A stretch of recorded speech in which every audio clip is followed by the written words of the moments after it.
سلام. توصیه به مهاجران برای انتقال پول و تنقید آنها برای شکایت زیادشان، مسلمانی در روسیه و به قول مهاجران بی‌انصافی در فروشگاه‌های تاجیکستان، جنجال بی‌پایان حجاب و روسری و پیروزی چهارشنبه علواتوف در آزمون استعدادهای آسیای مرکزی از موضوعهای صحبت آزادی آنلاین است. حالا استعداد و هنرنمایی یک مهاجر در روسیه. در دلم زد در غریبی گشتنم، در دلم زد کوچه کوچه گشتنم، در دلم زد در دیگر شهر گشتنم، خانه میروم نزد مادرم میروم، خانه میروم نزد مادرم میروم، در دلم زد در غریبی گشتنم، در دلم زد کوچه کوچه گشتنم، در دلم زد.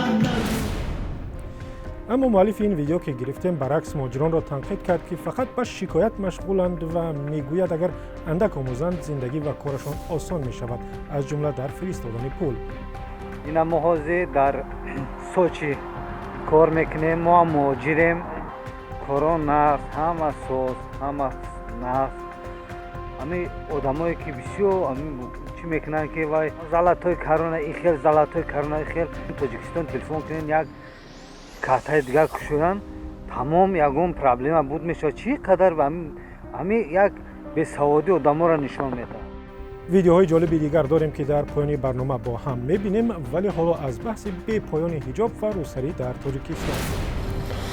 بعد با ما گفتن که زنکای خوشرو خطونه چی دیگه پیچوندین، نفساتون نمیگیره، ای چی هفتین لباساتونه، اینجا شما در نه افغانستانه نه ایران. ادعای نیلوفر رجب و ساکن دوشنبه و دختری یک عضو زندانی حزب ممنوع نهضت اسلامی که گفت ماموران میلیسا برای حجابش با او بدرفتاری کردند، بحث داغی را در وبسایت رادیو آزادی برانگیخت. بینام در این باره نوشته است: قانون اساسی تاجیکستان به هر کس انتخاب دین، مذهب، رسم آیین و سر و لباس را کفالت می‌دهد. من نمی‌فهمم کدام قانون سطر رویمال و روسری را منع کرده است یا ما علاوه یگان کانستیتوسیون دیگر داریم که در آنجا حقوق دینی را منع کردند.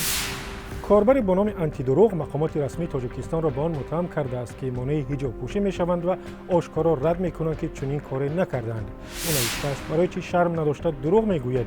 جنابان منصبدار، تمام تاجیکستان می‌داند که زنها را بازداشت کرده به شعبه کارهای داخلی برده سطر را از سرشان می‌گیرند.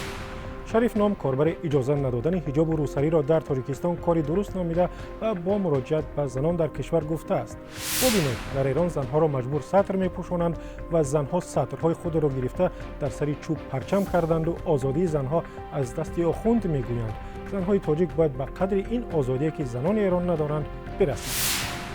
حالا برمیگردیم به دیدن ویدیوهای شما. این ویدیو را یک مهاجر از روسیه فرستاد و عملکرد مغازه‌های این کشور و تاجیکستان را مقایسه کرد. برای سال نو مغازیناشون همش یا تشنه همش 50% скидка گفتگانی در همه جا. آغاز خلق تاجیکی ما باشه ای وقتا دادگیشه تا 45-50% دیگه بالایی میمونه که در سال نو پول کار کنه.